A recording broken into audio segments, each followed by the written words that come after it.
Je suis en colère, très en colère. Ce matin, j'ai appris qu'un nouveau décret a été publié ce mardi 27 février 2024. C'est le décret 2024-144 relatif à l'utilisation de certaines dénominations employées pour désigner des denrées comportant des protéines végétales. Bon, en gros, les entreprises utilisant des protéines végétales ne pourront plus utiliser les termes steak ou saucisse pour leurs produits végétaux. On va décrypter ça ensemble et je vais t'expliquer pourquoi c'est une mauvaise nouvelle.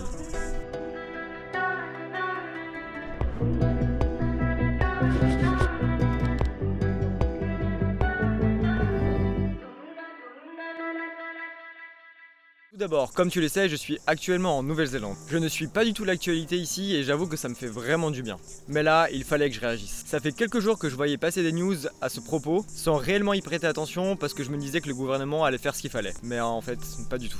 Quand j'ai appris cette nouvelle en me réveillant, je me suis dit qu'il fallait que j'en parle. Alors je te fais cet épisode à chaud. Donc hier, le mardi 27 février, à 10h12, le Parisien sortait un article intitulé Steak végétaux, jambon végétarien, les termes liés à la viande interdits sur les étiquettes des produits végétaux. À 13h32, Le Monde écrivait Viande végétale, les produits végétariens ne pourront plus utiliser le lexique bouché.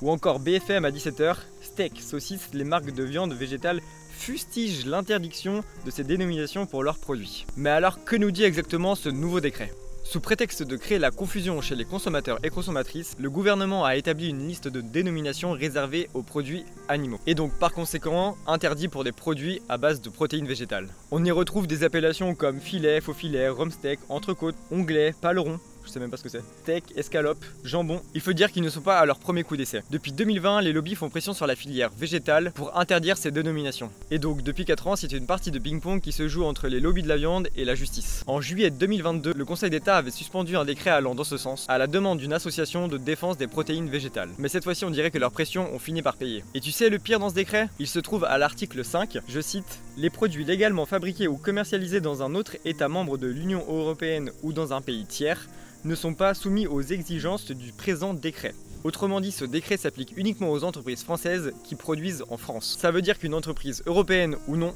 peut continuer à vendre ses saucisses végétales en France sans aucun problème. Le gouvernement handicape les entreprises françaises au profit des groupes étrangers. On marche un peu sur la tête, non ? Ce décret entrera en vigueur dans 3 mois et les entreprises ont 1 an pour écouler leur stock. Passé ce délai, en cas d'infraction, les entreprises encourent jusqu'à 7 500 € d'amende. Et tu veux savoir le meilleur dans tout ça ? Il y a une semaine, je dis bien une semaine, le 20 février 2024, on nous disait qu'en mangeant 2 fois moins de viande, on pouvait régler les problèmes liés au climat de la France. Oui, tu as bien entendu, une énième étude nous prouve encore une fois que la consommation de viande est nocive pour l'environnement. Cette nouvelle étude effectuée par le réseau Action Climat et la Société Française de Nutrition montre que réduire notre consommation de viande de 50% permettrait d'atteindre les objectifs climatiques fixés par la France tout en satisfaisant l'ensemble des apports nutritionnels recommandés. Le réseau Action Climat et la SFN insistent sur la nécessité pour le gouvernement de prendre en compte les enjeux environnementaux et donc de préconiser de ne pas consommer plus de 450 grammes de viande par semaine, toute viande et charcuterie confondues. Et une semaine après, on se retrouve avec un nouveau décret très éloigné des réalités climatiques actuelles. Notre cher Premier ministre a ainsi tweeté, on dit encore tweeté ou pas ? Bref, il a posté sur X, je cite.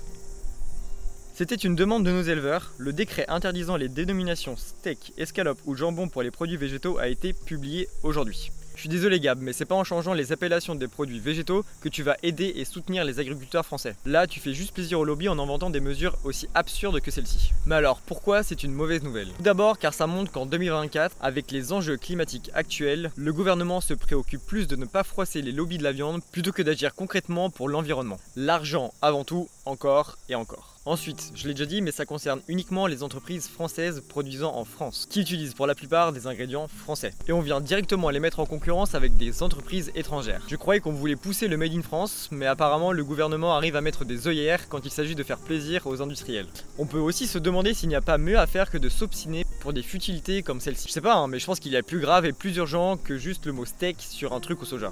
Et puis de l'autre côté, on a des produits qui utilisent le mot végétal alors qu'ils contiennent de l'œuf ou du lait à l'intérieur. C'est vraiment ce genre de produits qui sont trompeurs pour le consommateur.